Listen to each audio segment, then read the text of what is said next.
It was election time on planet Earth. Now, I keep clear of human politics. Even the universe has its limits. Too messy for me. But I can't help notice that a lot of humans feel that something has gone wrong with this election. I can reuse this for any election, really. The topic of politics, this is where humans become very unconscious. And unconscious means you identify with a thought, with a belief, and you identify so much with it, you think this is your identity.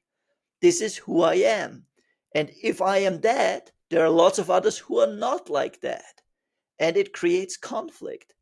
And you stop seeing the other person as a human being. You only see them as a label, as someone opposed to my views, as someone different.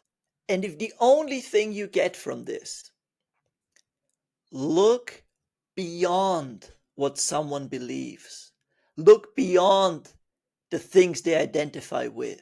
Because a person is always more than what they think or believe or identify with. Underneath, there is a humanity, a spark of life. And talk to that, communicate with that, connect with that. Because sometimes people are even victims of this identity. It's easy to get lost in your beliefs and thoughts so much that you can't escape it. Then you don't hold the belief has gotten a hold of you.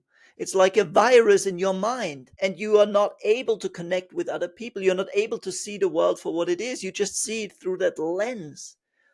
You don't see other human beings, you just see that label. So it can get very extreme.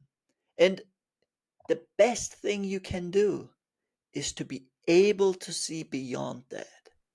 That you see the other person, no matter what beliefs they hold, and realize they are more than the beliefs they hold. Underneath that, there is more. There is a shared humanity. If that's the only thing you get, that's enough, and it will help you with your next family reunion. Now, politics, humans think that politics brings change. If we vote for the right things, if the right politicians are elected, then change will happen. It makes sense on the surface. I mean, politicians certainly seem convinced that they can bring change. They promise it, they legislate it, but politics doesn't bring change. It can't bring anything. It can only reflect the change that has already happened. The change must first happen in us collectively, and politics is then able to reflect it. I mean, what else could it be but a mirror of our society and of our consciousness? Now you might think, well, that's terrible. That means collectively we suck. We are not far enough. We are not evolved enough. But we are where we are collectively, and that's okay. You think we should be further ahead, and that's good. You have brilliant ideas and you have a vision of how you would like it to be. But fighting that mirror and fighting what is doesn't work. It never worked. If it did, then politics would be a lot more successful because the war on drugs has created a lot more drugs. The war on terror has created a lot more terrorists, probably the number one recruiter. And hatred towards a politician or a policy only makes that stronger and more popular. Fighting something makes the thing you fight stronger. It makes sense because what is it? All of this is just an idea, it's just a mental concept. And the more energy we collectively give to those ideas, the more it will be reflected then in elections. It can only reflect. Commercial break, sponsored by myself. If you want to wake up happier, get your free messages from life. Think of it as your almighty pen pal, sending you daily encouragement. It's free and you can sign up below. Thanks so much. So that makes politics powerless in a sense. but it gives you much more agency and power. And politics is powerless. It doesn't look that way, but a law is a piece of paper. It's useless. It doesn't. Now, that's why you need a lot of force to enforce that piece of paper. You need police, you need military. You could come up with the best idea for government, utopian, perfect, and they might be brilliant ideas. And you could snap your finger and they'll all be true and all be law. But it wouldn't work because collectively people might not be that far. They would disregard the laws, not follow them. It just wouldn't happen. But it always goes back to where our level of consciousness is. So politics might try to get ahead, it might try to bring change, but ultimately it can only reflect. It's a reflective mirror of our consciousness. I mean, what else could it be? A country is just a mental construct. That's why it needs so much to maintain it. You need a passport, a flag, you need borders, you need all that. Because if people stop believing in the idea, the country ceases to exist. Sounds like a crazy idea, but do you have any idea how many countries have come and gone? Empires that lasted for 1,000 years that you have never heard of. It just vanished. All that is left is a little paragraph in a history book. So if politics is a mirror, take a good look at it. And you can see it in politicians, how who they are is almost like a caricature of human traits, of egoic traits, blaming, fighting the opposition, accusing, being vengeful, trying to control. You can see all of those tendencies in politicians. Take your most hated politician, take him, look at him. Can you not see very common egoic traits that all of us have? Now, the first step is egoic traits that other people have, right? Other people might be vengeful or they have tribal thinking, and it's reflected in those politicians. And that's why we collectively vote for them.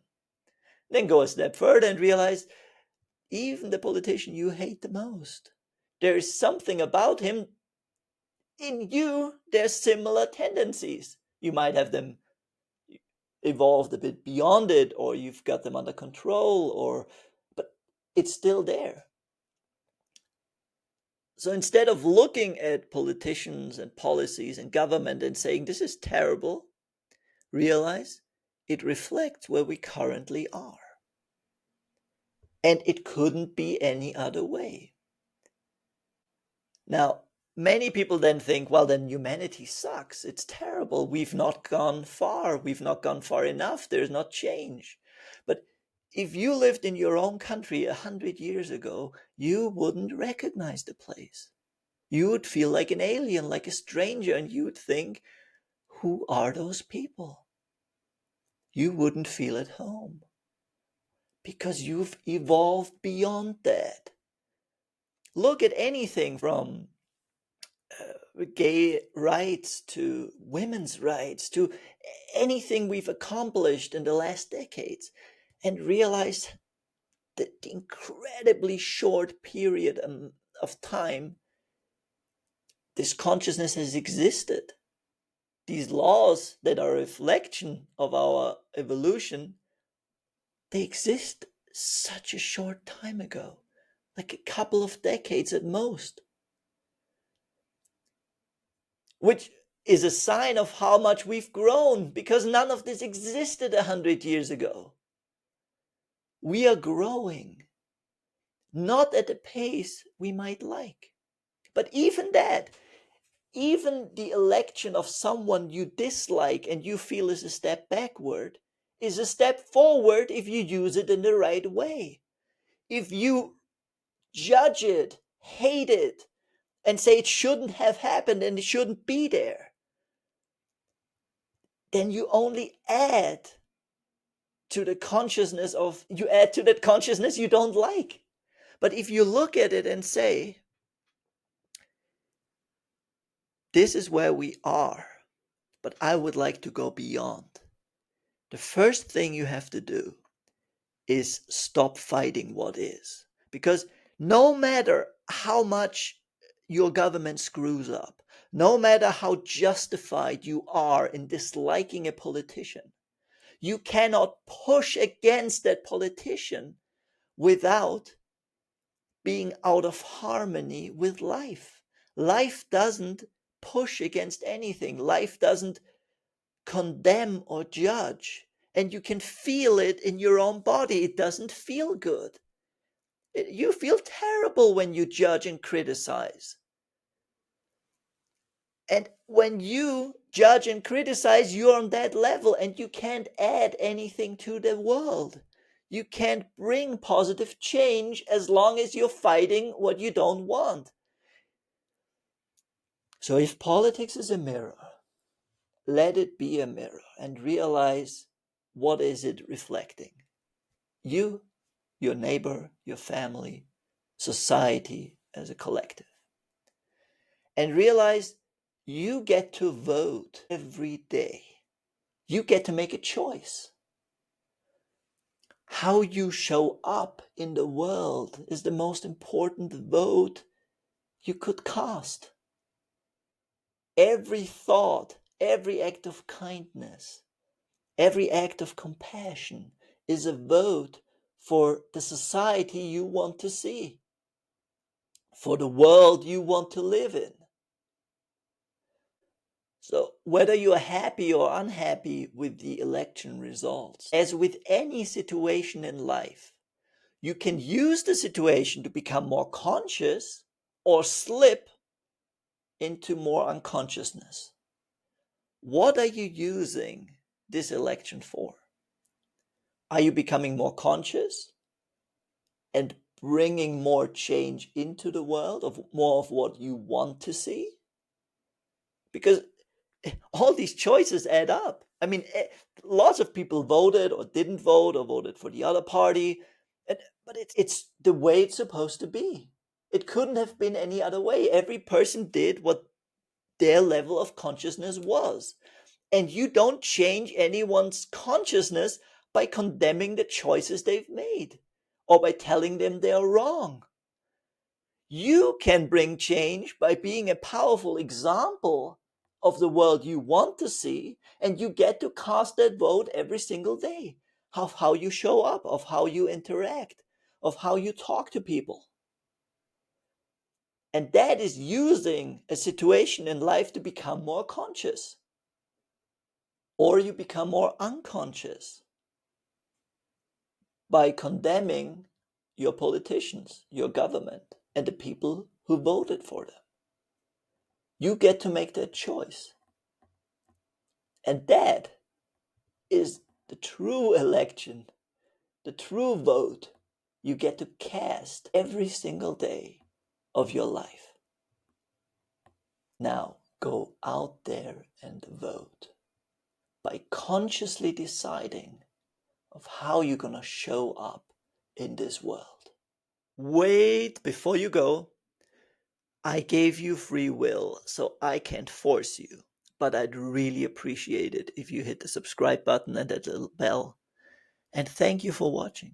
And thank you for being here on planet Earth. It's a lot more fun with you around.